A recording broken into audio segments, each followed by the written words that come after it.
All right, we got a great show for you guys today. Alontae Taylor joins us in studio to talk everything about the Saints.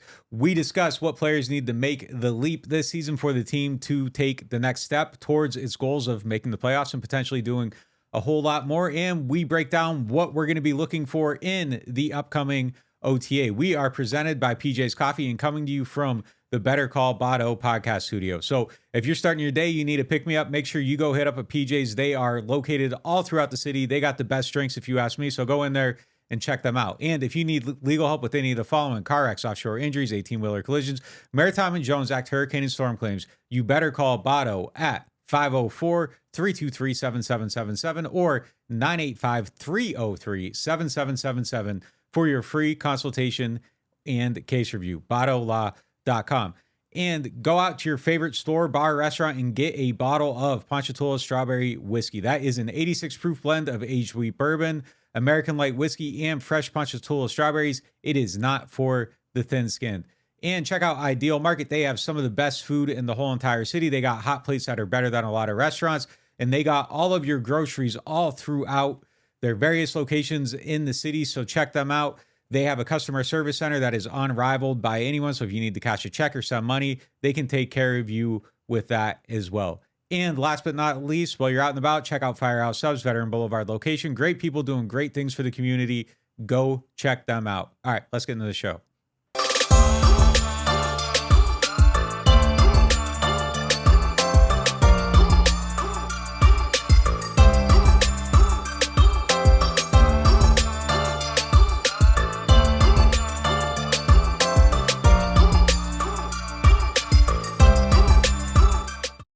All right, it is the Nick and Mike edition of the pod. Brooke is off today for Memorial Day. We'll try to find a way to get through this without her. Does this count as old school? Old school? A throwback? A throwback Throwback episode? to a month ago? But yeah, it's going to be an awesome show. We got Alontae Taylor coming through in a little bit. And with that on tap, just kind of raises the question. There are a lot of guys with expectations, second-year players coming in. Who are the young guys that you think have the most pressure on them this year to take the jump? I would maybe argue that Alontae is at the top of that list, but I'm curious who else is a candidate in your mind. It depends how you phrase it. Pressure, maybe, because he's in a tight battle with Paulson Adebo. But what stood out to me about Alontae Taylor is I feel like he might have the highest approval rating of any young guy on the team. It's either him or Chris Olave and Rashid Shaheed. I think the fans are so high on Alontae Taylor, as they should be. One of the things we were talking to him about when we were just chatting with him is how he comes off IR and has that great game against DeAndre Hopkins. I mean, he just raised his own bar so high last year. I think people are really excited about the leap he's going to take. But if we're going pressure, Trevor Penning, Peyton Turner, Cesar Ruiz, those first-round picks who need to prove they're first-round pick worthy, I think I'm putting a lot of pressure on those guys. Is Cesar still a leap candidate? I don't know that Cesar is still a leap candidate. Fair, I think Cesar's Cesar at this point. Penning's an interesting one. He kind of just completely slipped my mind as a guy that needs to take that leap. We haven't even seen the first building block of it yet. So that kind of brings in the ideal market question of the day. Who is the ideal guy to take the leap next season? Throwing Penning in there is kind of a massive wild card. Pick, yeah. So I'll let you explain that. I'll take someone else, but let's hear it. Let's hear the reasoning on it. It might not be young player. It might be player period on the entire 53-man roster. The player that will make or break their season if he's good or not. I guess I'm not going to put that much pressure on Penning to make or break the team because I do like the fallback option.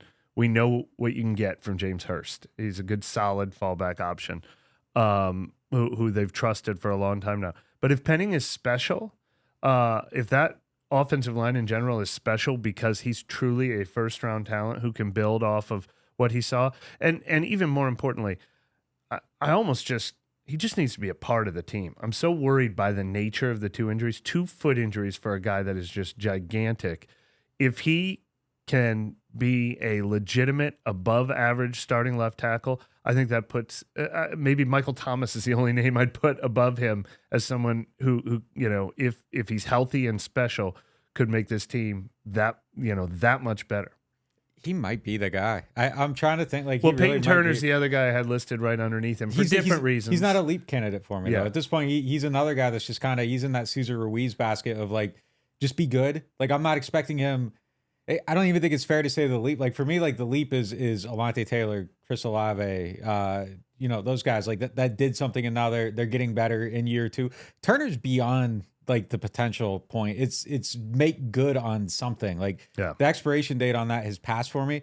I'm gonna go with Taylor though. Like to answer the question, the ideal guy. Like I like the idea of taking pressure off the offense. I think if the secondary is outstanding across the board, your pass rush solves a lot of its issues because there's just a little bit more time to get after the quarterback.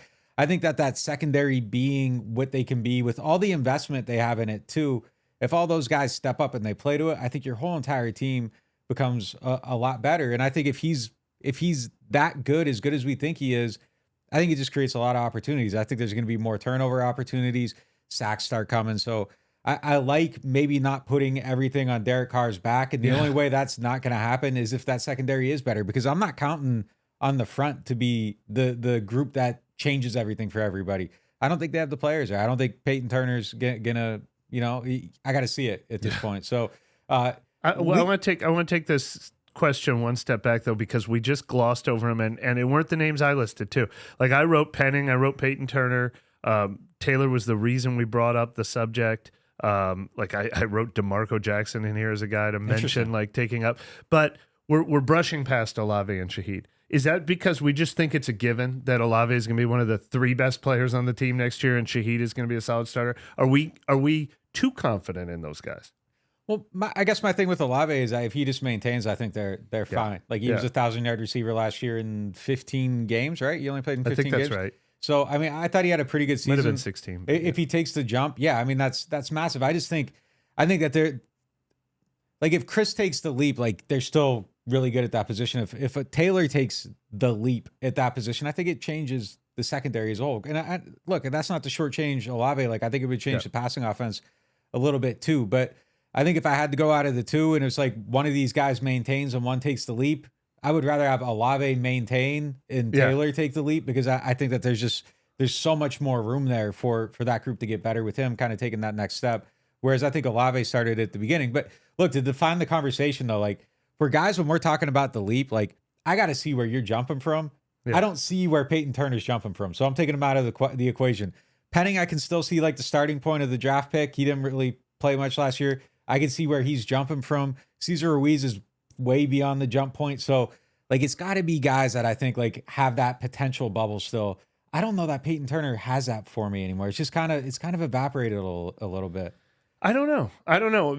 I think it's realistic that he can have a Cesar Ruiz like leap, like what Cesar Ruiz did in year 3, from going from one of the biggest worry points. I think a lot of people would have labeled him as a liability almost in his first 2 years. Certainly not a first-round talent. And then last year he became, this guy is actually producing for us. Like we're giving him above average grades every week. He's actually an asset. If Peyton Turner could just go to asset, that might be the biggest leap of anyone on the team. So, I mean, I guess that's, obviously though, Chris Olave, of all the young guys on the team, and I don't know if Pete Werner counts because he's going into year 3. Those guys could be like, we're rating them as top 5 players on this team. But leap meaning how far you have to leap. Peyton Turner can be in the conversation because he's coming from the lowest starting point. Yeah, my thing with and I don't disagree. I think he could be that guy. He could achieve it. My thing with like Ruiz last year too was I was just beyond the point of like expectation. Like I guess my thing with Turner is that I don't have expectations anymore. So like it's just hard for me to kind of look at him through that lens. Speaking of expectations, there are 2 wide receivers that seem to be available. One definitely is DeAndre Hopkins. The other one, Hunter Renfrow. Name won't go away. Rumors continue to persist. Do the Saints need to go out and get one of these guys? I think this is a fascinating question. All right. So of course, as we always do, we reach out and chat. Every fan immediately. DeAndre Hopkins is available. They do that for everybody. But DeAndre Hopkins is actually a guy that I was like, well, this is actually a superstar who I think if the Saints added him, like people would be like suddenly talking about the Saints in like Super Bowl conversations. Like that's the kind of difference he can make for this team. And then we did have a Hunter Renfrow conversation a week ago. And I just can't help but wonder, they told us from the beginning of the offseason, on the record, off the record, people we talked to, they need that contested catch receiver. They need that one more guy they can trust on 3rd downs in the red zone. They re-signed Michael Thomas. Hopefully he's healthy. They re-signed Juwan Johnson. They added Brian Edwards and James Washington and A.T. Perry. Did they answer that question? Or are we still worried that they don't have do they need one more guy they can trust? Well, none of them are DeAndre Hopkins. DeAndre Hopkins is a world changer. Like, they answer the question and they become, everybody adds 2 wins to their prediction. That's how big of a deal he could be. But I think it would, Brian Edwards, I think, is the guy that they're looking at in that role. If Mike Thomas goes down, they kind of put him in there and hopefully he does it. But they don't have. Oh, I should have said they added Foster Moreau as well. Yeah, but they didn't go out and they didn't get the guy. They didn't get the guy that changes your offense or anything. There isn't a surefire answer. There's a lot of options now. There's a lot of guys that could go out and make a catch, but there isn't, all right, it's 3rd and 2 and Mike Thomas isn't playing this week. Who are we throwing the ball to? There isn't a surefire answer for that. So, no, they haven't answered it affirmatively in the sense of how much we heard them discuss it as a need. That was the whole offseason. We have to get a contested pass catcher. We have to get this guy. We have to get this guy. We have to get this guy. All right. Yeah. Like, where they is didn't. it? Yeah. I know. Look, Michael Thomas is the answer to the question. If Michael Thomas plays 12 games, they're golden. If Michael Thomas plays under 5 games, then I don't think they did. Although I still think I'm really high on Juwan Johnson. Well, hold on. I'm really high on Juwan Johnson filling that void if needed. If they need an alpha, I think he's got decent alpha potential. I really do. Especially since we talked about it last week, how he's been studying what Carr likes. He wants to run those choice routes. He wants to work the middle of the field. He's been studying Julian Edelman tape and not just tight end tape. I don't think they added the alpha, but I wonder if Juwan Johnson could be that alpha. Yeah, here's the thing, though, with like the 12 games, when is game 12? What is the 12th game in that equation? Is it in November? I will take 12. I will take 12. I don't care when. But it's not an answer, though, if game 12 is in November and then there isn't another game after that. It has to be, fair. If he plays 12, game 12 needs to be in January with the extension of game 13, 14. That's when they have the actual answer. That's the goal this year. So it's scary. It's still a little bit scary. I think this is a spot where they could still definitely add somebody. I would take both these guys or either one. Like, if you could go get one or the other, go get them. I still see the Carr family tweeting about Renfro. Like, I don't know if they're just trolling people or what, but every time, you see that go, it's like, all right, like this is something I know that a lot of people badly want to happen. It's just a matter of like, will it actually happen? I think there's still a chance. I think they're still in the market. They got to be in the market. Yeah. They're seeing the same things we're seeing. I think there's a good chance. Yeah. But okay, let me ask you this then. We've already teased people with DeAndre Hopkins too much. Let's pretend like he's not a possibility. They added Brian Edwards, who I think is Michael Thomas insurance, size, that kind of stuff. James Washington, I think he's a downfield guy who's going to compete for a role alongside downfield guys. Hunter Renfro would be the slot guy. And I don't even know who I think right now is the slot guy. You made a really good point about this the other day where you said their slot guy for the last couple of years has been mixing and matching everybody. If they don't get Hunter Renfro, don't get DeAndre Hopkins, do you add a slot guy to this roster? I keep mentioning Jarvis Landry as a guy I haven't given up on. Do you add another veteran or do you go with what you got? I think I'd be okay with what they have. I think you can move it around. Especially it comes back to like if Mike Thomas is healthy. I think Mike Thomas is probably like the best slot receiver in the NFL. Just some of the stuff he does out of that position. So I think they're okay with it. I don't think it's a must. I think it's something that if the opportunity presents itself for someone like a Renfro who has baked in chemistry with your quarterback, and I would go out and do it, but that's not on the top of my list of needs at this point. I don't think.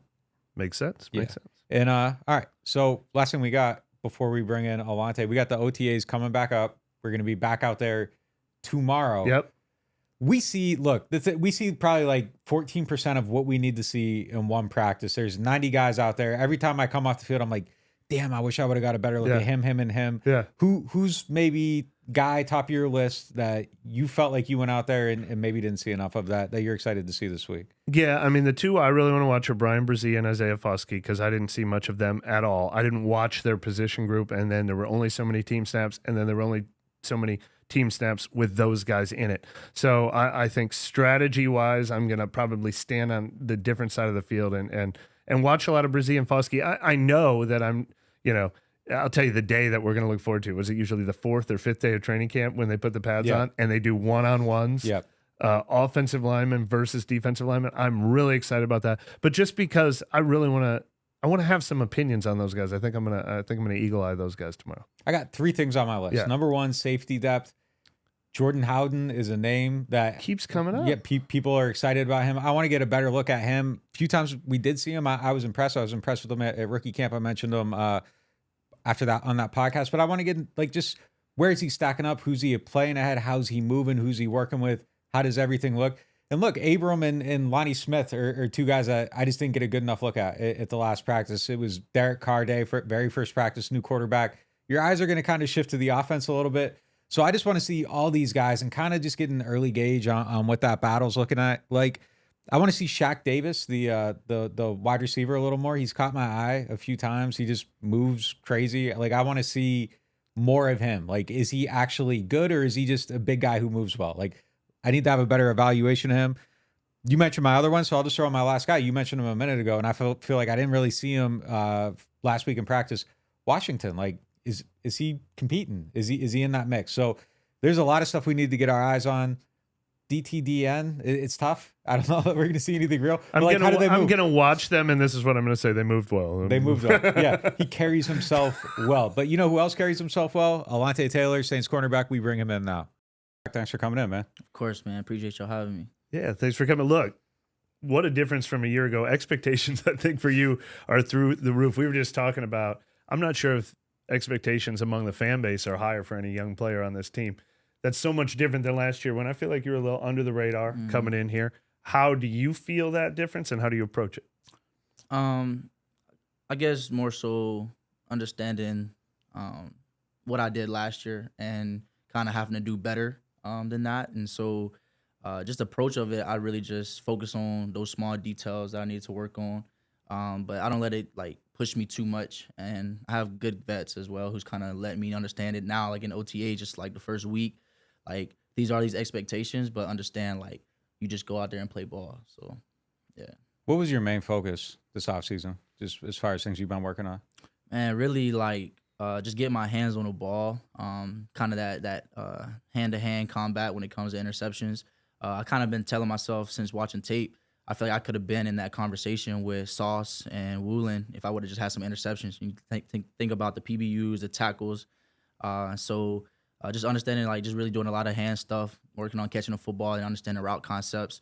I think there was times I also could have had other interceptions that I was either too high on the route or I was maybe trying to undercut it too much. So just understanding route concepts and then just catching the football. If there's one thing I know about you just from being around you the last year, is that you are very, very honest about your own self-scouting, your evaluation, the things you need to work on. When you went back and looked at last season and you're going through your tape, how many picks did you see that you're like, damn, I should have had this one or this one or this one?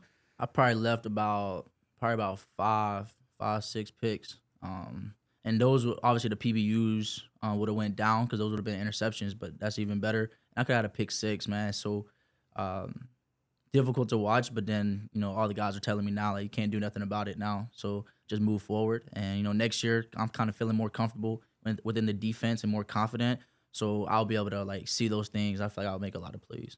First of all, I'm counting the one in San Francisco. I don't know if I'm allowed to count that one, but I'm counting that one. That was unbelievable. I mean, people complain about penalties all the time. That one against Chris Harris, like, I never, we wouldn't watch that's tape. every I snap. was like, are you serious? Like, you were calling that over something that was very obvious early on in the game that you don't call. So, I mean, think about the what was it? Was it the Super Bowl? No.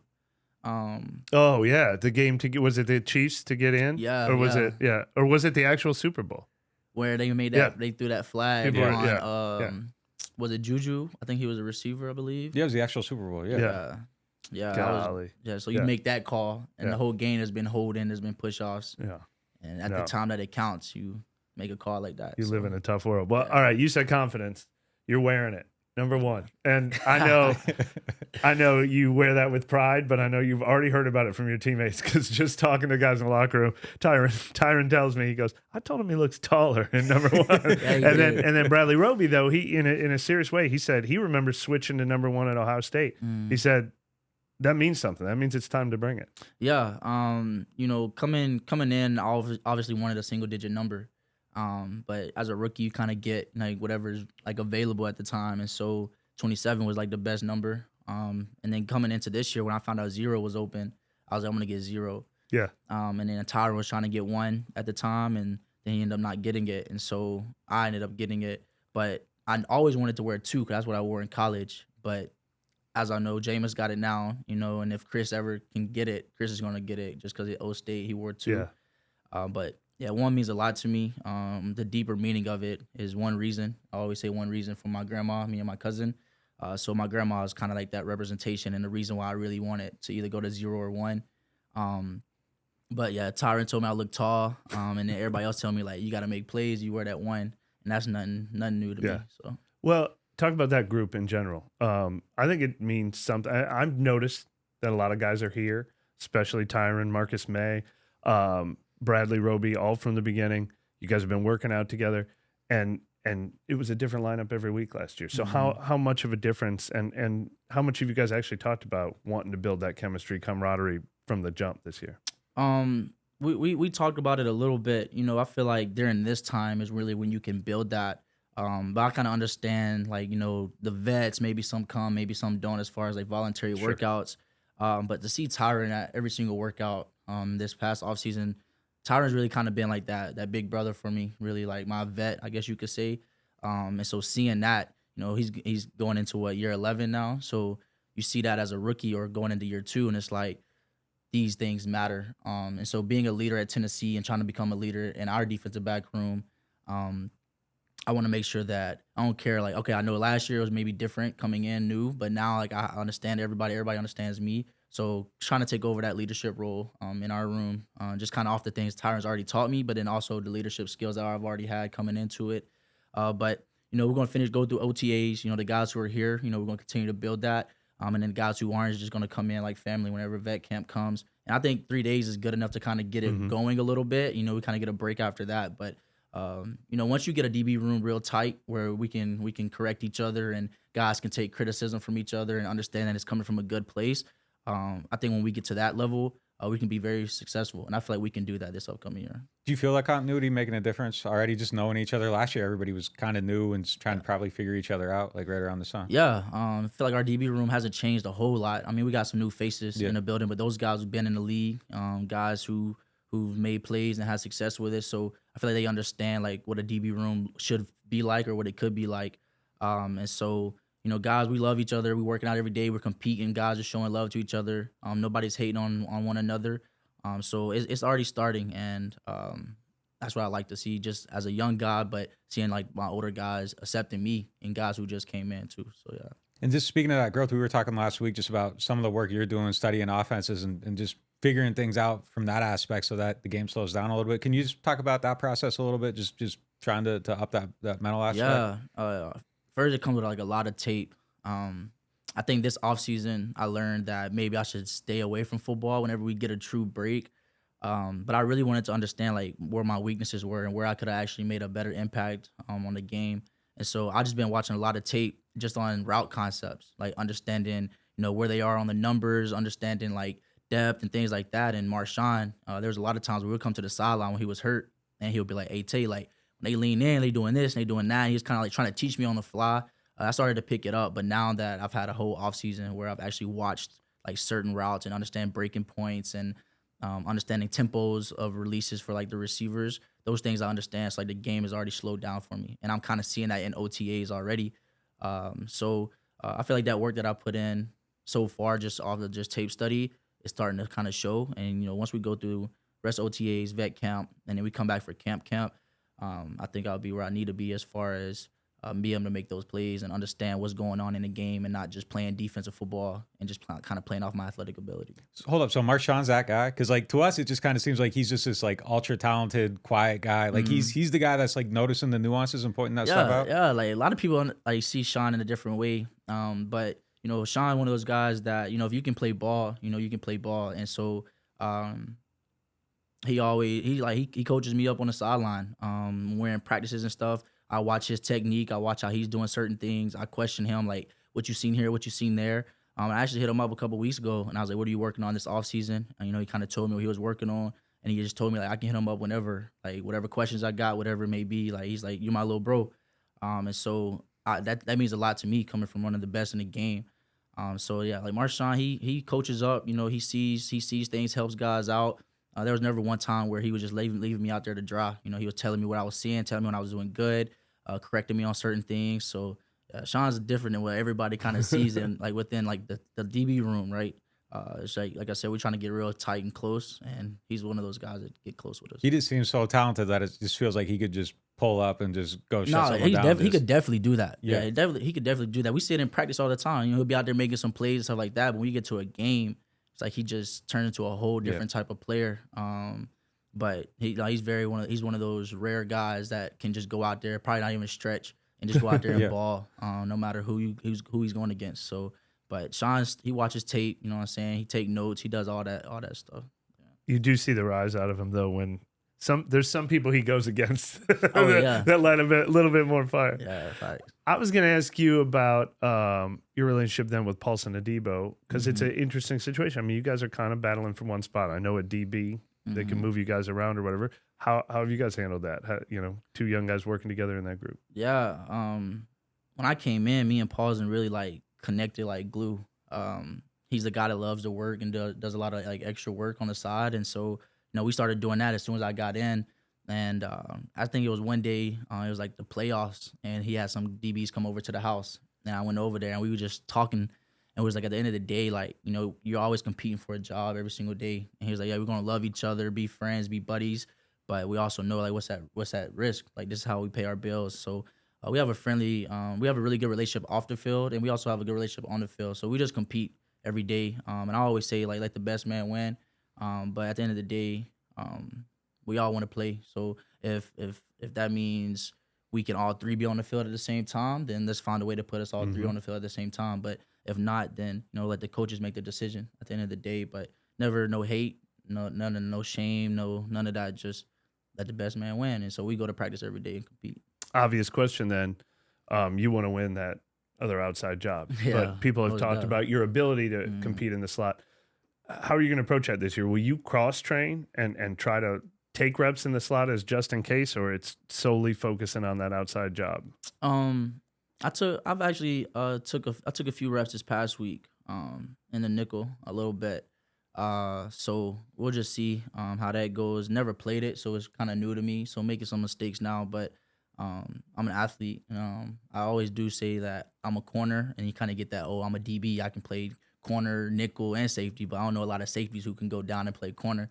But I'm open to whatever it takes to help the team. But at the end of the day, like, I do want to win that starting corner job, and then nickel kind of be like the second option. So game plan, whatever it may be. But I don't want to just be strictly a nickel. After having a good year off year one, I don't feel like I've shown that I can't play corner. So yeah.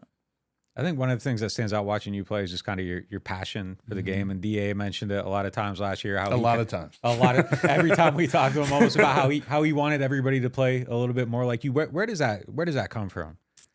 Just the want to be the best. I always say, like, I don't think I'll ever be truly satisfied until I get a gold jacket one day.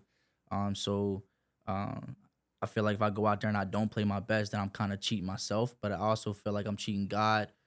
God blessed me with so much ability.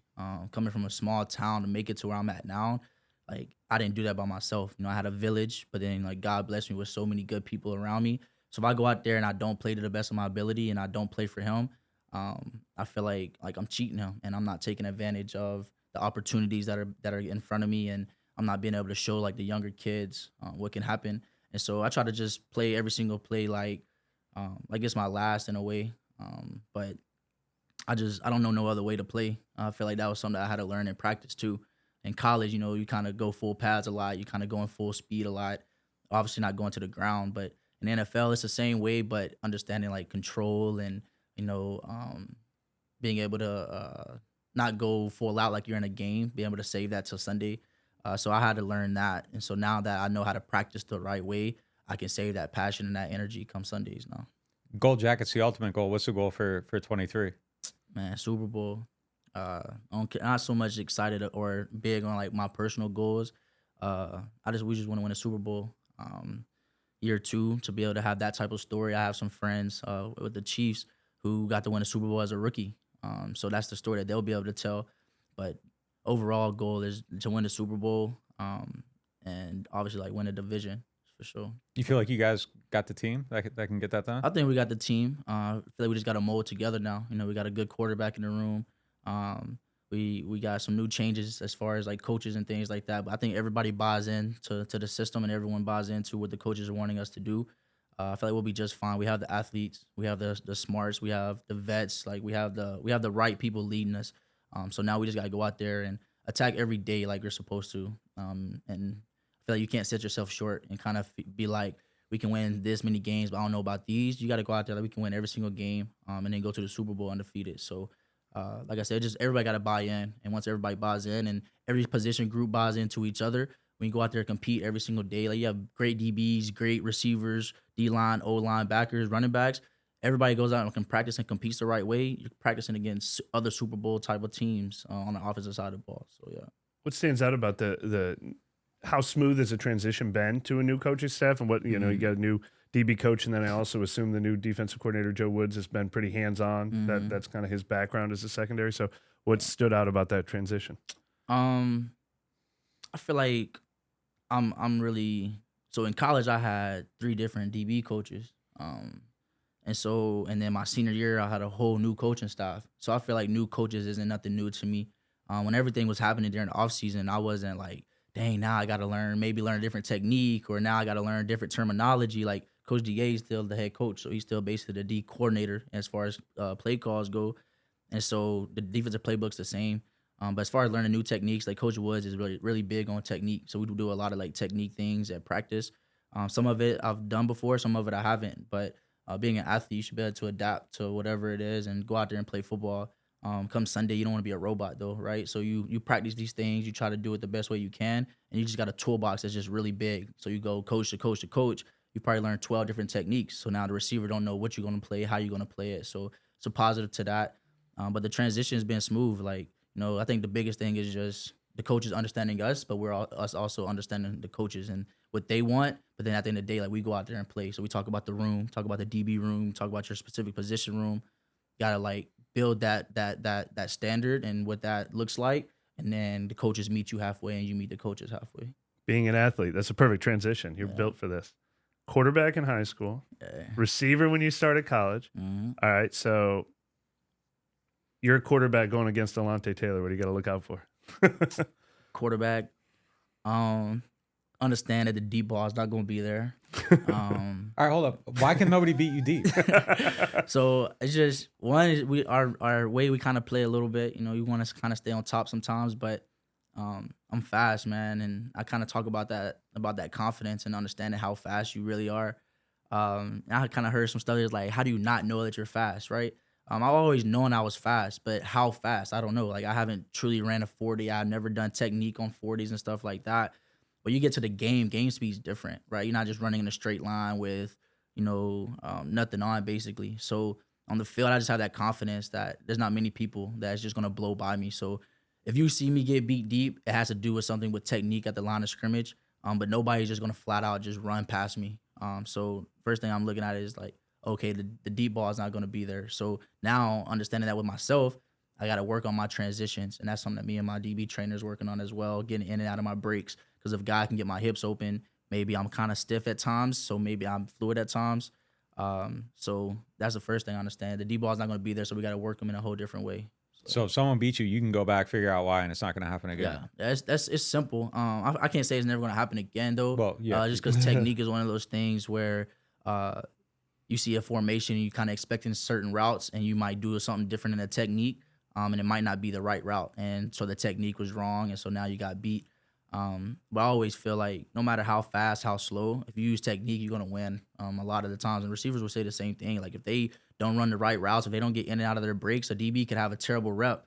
But if the receiver didn't do the right breaks and the right steps, then a DB can pick the ball off. So technique is one of those things that's like every inch matters. So if you you throw the wrong hand, then your hips get locked. Now they're beating you deep, but all everybody sees is a deep ball. And so they're like, oh, he just got beat. He's slow. He's trash. He's terrible. And it's like, if you understand football, go back and watch tape. he literally just jammed with the wrong hand. So that's part of the game, and that's why I think DB is one of the hardest things. No matter how fast a kid is, you could be just as fast, but if you do something wrong, it's gonna look like he just burned you deep. All right, so deep ball's not there. What else? What else are you looking for? Or how about the receiver? Now, as a receiver, could you beat yourself? I could beat myself. I think using, I guess, knowing when I'm going to be aggressive. I feel like understand that I'm a very physical corner. I like to put my hands on dudes, and so sometimes I think the Rams game actually my aggressiveness went against me. I believe it was like a third down, and Robinson had ran a curl or like a hitch. And I was too aggressive with my arm, and he kind of threw me by and caught the ball on me. So just understand, like, okay, Alontae will be physical, but I got to understand, like, don't be over physical because that can hurt me sometimes. And I figured that out last year too. What's the balance there? How do you know where to draw the line? I mean, you just know when to really put your hands on a dude. You don't have to override a dude. You can't hold a guy at the line of scrimmage, right? And in college, you get 10 yards to put hands on. NFL, you get 5. So tell you you're not going to stop this dude from running his route. So be physical when it's time to be physical, but now get ready to react. Like I said, you're not going to burn me deep, so I'm not going to be worrying about you burning me deep. So just work on get ready to react to anything short or anything that's coming back. All right, last one. I'm guessing the interceptions is a secondary wide goal after last year not getting as many as you guys wanted. Mm-hmm. If we're setting the over-under on them, what's the number that you guys are kind of like, all right, this will be a good season? Or man, as a unit, huh? Yeah, it's kind of a dirty question, but I'm going there. Man, we want to get as many as we can get our hands on. I feel like attacking the ball is one of our philosophies. It's one of the things that we talk about, we preach about. Obviously, you always preach about it, but this year, like, we really talking about like getting our hands on the ball and getting turnovers. Coach DA you go back and look at the stats. There was a couple years ago where those dudes was like leading the league in turnovers and touchdowns. So we don't just want to pick the ball off; we want to take it and score as well. So however many we can get our hands on, I do feel like the ones that we do get our hands on clearly, though, like I think we'll actually secure those this year. Yeah, I'm pretty sure the Saints invented the group photo in the end zone. You know that everybody else is veterans telling you that was their thing first. I don't know. Those were the years. Was it like 17, 18, 17, or whatever? 18, yeah. It felt like they were in that end zone a lot. Yeah. Gotcha. Appreciate you coming out, man. Thanks for the time. Thank y'all.